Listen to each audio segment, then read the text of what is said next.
हमारे साथ इस वक्त जुड़ गए हैं एआईएमआईएम के प्रमुख और सांसद असदुद्दीन ओवैसी साहब। सीधे उनका रुख करते हैं। ओवैसी साहब, सबसे पहले आपसे ये पूछना चाहती हूँ, आपने आज जो उदाहरण दिया है तिरुपति का और कहा है कि अगर तिरुपति से सारे गैर हिंदुओं को हटाया जा रहा है तो फिर वक्फ बोर्ड में मुसलमान क्यों?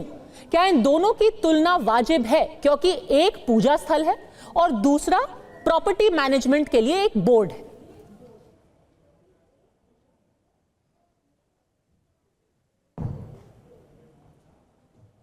आपको अपना सवाल दोबारा कहना पड़ेगा। आपकी आवाज चले गई, वो सवाल दोबारा रिपीट करिए। ठीक है सर, दोबारा रिपीट करती हूँ। आपने जो तुलना की है वक्फ बोर्ड की और तिरुपति की, एक पूजा स्थल है, दूसरा एक बोर्ड है लैंड मैनेजमेंट के लिए, कितना वाजिब है इन दोनों का कंपैरिजन करना?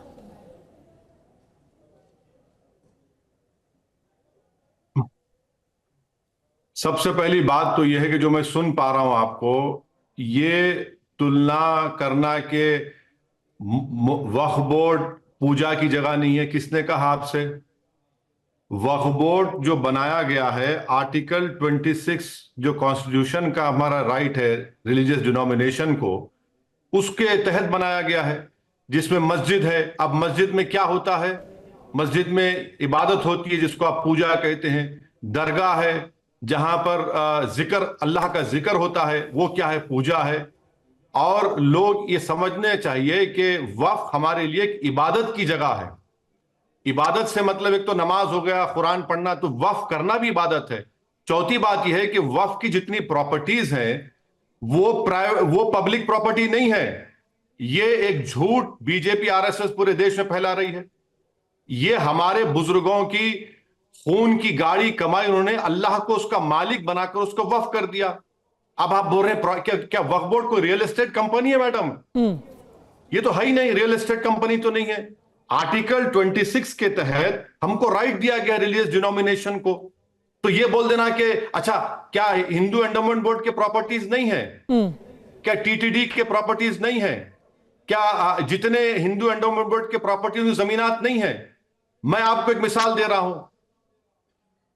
तमिलनाडु, आंध्र प्रदेश, तेलंगाना और उड़ीसा के 11 हिंदू एंडोमेंट प्रॉपर्टीज को मिला लिया जाए तो 9.5 लाख एकड़ होते हैं। मैडम, मैं अभी बिहार यूपी को नहीं मिलाया हूं, तो उसके बारे में क्या कहेंगे आप?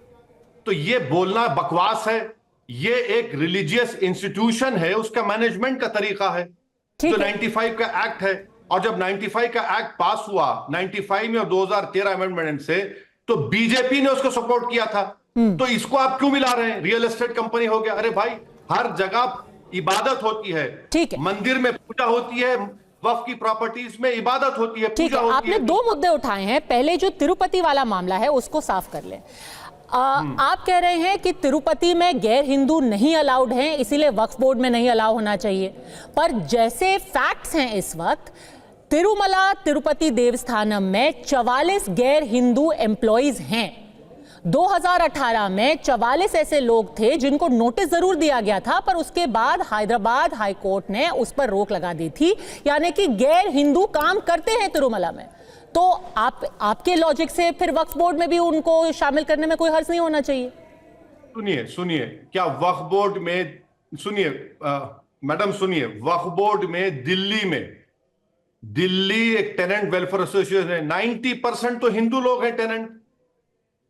और और आंध्र प्रदेश में जो तिरुमला तिरुपति का बोर्ड बनता है, मैं आपको बोल रहा हूं सेक्शन 96 सबसेक्शन 2 पढ़ लीजिए। मैं अंग्रेजी में पढ़ के सुनाता हूं। The persons appointed as members under subsection 1 shall be persons professing Hindu religion. तो ये आप, जब आपके ट्रस्टीज और आपके बोर्ड सिवाय हिंदू के कोई नहीं हो सकते, मौजूदा चेयरमैन ये कह रहे हैं कि एम्प्लॉइज भी हिंदू होने चाहिए। मेरा बोलना यह है कि स्टेट वक्फ बोर्ड में, सेंट्रल वक्फ काउंसिल में, जहां पर पूरे मुसलमान होते हैं, सेंट्रल वक्फ काउंसिल में एक्स ऑफिशियो यूनियन मिनिस्टर होता है, आप वहां पर नॉन मुस्लिम को क्यों ला रहे हैं? पर वो तो उनका प्रपोजल है, वो माना नहीं गया है। 44 गैर हिंदू काम करते हैं ना एम्प्लॉइज के तौर पर तिरुपति में, और सालों से करते आए हैं। उनका 1990 में एम्प्लॉयमेंट रिक्रूटमेंट हुआ था, जितना मुझे याद है। मैं तो आपको बता रहा हूं ना कि ऑन पैरिटी ये कह रहा हूं। आप एम्प्लॉइज को छोड़ दीजिए।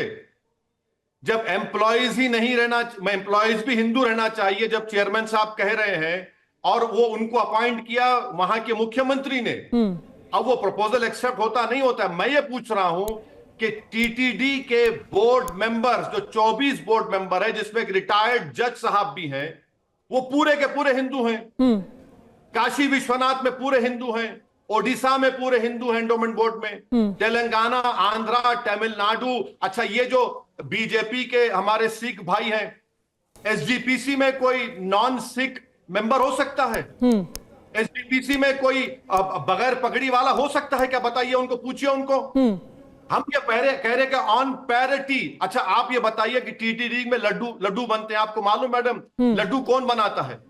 लड्डू वही ब्राह्मण बनाता है जो वैष्णवी ब्राह्मण होगा।